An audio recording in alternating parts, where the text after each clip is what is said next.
Hi నమస్తే, నేను మీ రాజగోపాల్ రెడ్డి కార్వేటి. ప్రముఖ నటుడు, రచయిత, డైరెక్టర్ పోసాని కృష్ణమురళి గారిని నిన్న 26వ తేదీ మహాశివరాత్రి రోజున రాత్రి 8 గంటలకు అరెస్ట్ చేయడం జరిగింది.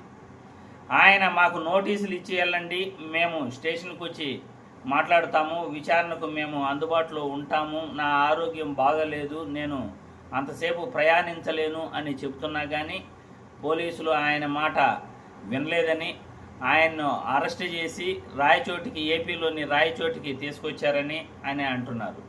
ఇక్కడ పోలీసులు అనుమానాస్పదంగా ప్రవర్తించారు, వాళ్ళు అరెస్ట్ చేసిన పద్ధతిలో కొన్ని లోపాలు ఉన్నాయి అని మీడియాలో వార్తలు వస్తున్నాయి.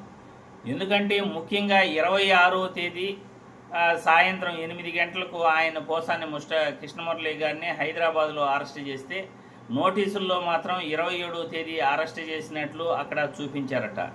అదేవిధంగా రాయచోటి పోలీసులు ఆయన్ను అరెస్ట్ చేస్తే అక్కడ నోటీసుల్లో వచ్చేసి తంబేపల్లికి చెందిన ఎస్ఐ అరెస్ట్ చేసినట్లుంది.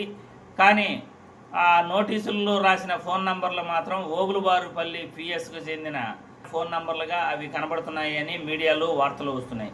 దీనిపైన వైఎస్ఆర్సీపీ నేతలు కూడా అనుమానాస్పదంగా వాళ్ళు మాట్లాడుతున్నారు. పోసాని కృష్ణమురళి గారిపై అరెస్ట్ చేసిన విధానం, 2 పిఎస్లు ఆ నోటీసుల్లో చూపించిన విధానం కూడా వాళ్ళు డౌట్ పడుతున్నారు. అదేవిధంగా రాష్ట్రంలో 11 చోట్ల పోసాని కృష్ణమురళి గారిపై కేసులు నమోదు చేయడం జరిగింది. గతంలో పవన్ కళ్యాణ్ గారిపై మరియు మెగా కుటుంబంపై ఆయన చేసిన వ్యాఖ్యలే ఇందుకు కారణం అని మీడియాలో వార్తలు వస్తున్నాయి.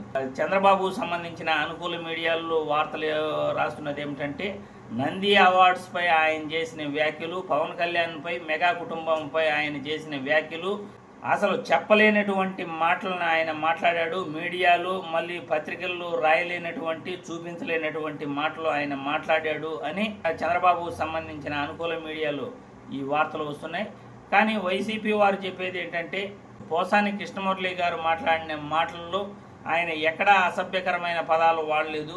ఆయన మాట్లాడింది ప్రజాస్వామ్యబద్ధంగానే మాట్లాడాడు. ఆయన వాస్తవాలను ఆయన వివరించడం జరిగింది. కానీ వీళ్ళు అరెస్ట్ చేసిన పద్ధతి వచ్చేసి నోటీసులు ఇవ్వకుండానే డైరెక్ట్గా ఇంటికి రావటం, అరెస్ట్ చేసి తీసుకెళ్ళిపోవటం. అక్కడ 26వ తేదీ అరెస్ట్ చేస్తే 27వ తేదీ నోటీసుల్లో ఆ డేటు మెన్షన్ చేయటం, అది కూడా 2 పిఎస్లు ఓబులవారిపల్లి పిఎస్కు చెందిన ఫోన్ నంబర్లు అక్కడ మెన్షన్ చేస్తున్నారు నోటీసుల్లో.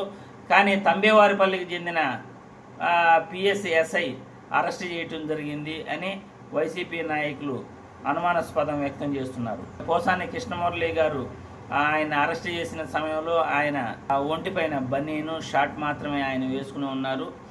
ఆయన్ని అరెస్ట్ చేసిన పద్ధతి, ఆయనకు నోటీసులు మాకు ఇచ్చి వెళ్ళండి, నాకు ఆరోగ్య పరిస్థితి బాగలేదు అని చెప్పినా కానీ వాళ్ళు ఏమాత్రం వినలేదు అని పోసాని కృష్ణమురళి గారి భార్య మరియు వాళ్ళ కుమారుడు కూడా చెప్తున్నారు. పోలీసులు ఇంటికి వచ్చి మా మాటలను ఆరోగ్య పరిస్థితి బాగలేదన్నా కానీ నోటీసులు ఇచ్చి వెళ్ళండి, మేము వస్తాము అన్నా కానీ టైం ఇవ్వకుండా అరెస్ట్ చేసిన పద్ధతి అయితే బాగాలేదు అని వారు కుటుంబ సభ్యులు చెబుతున్నారు.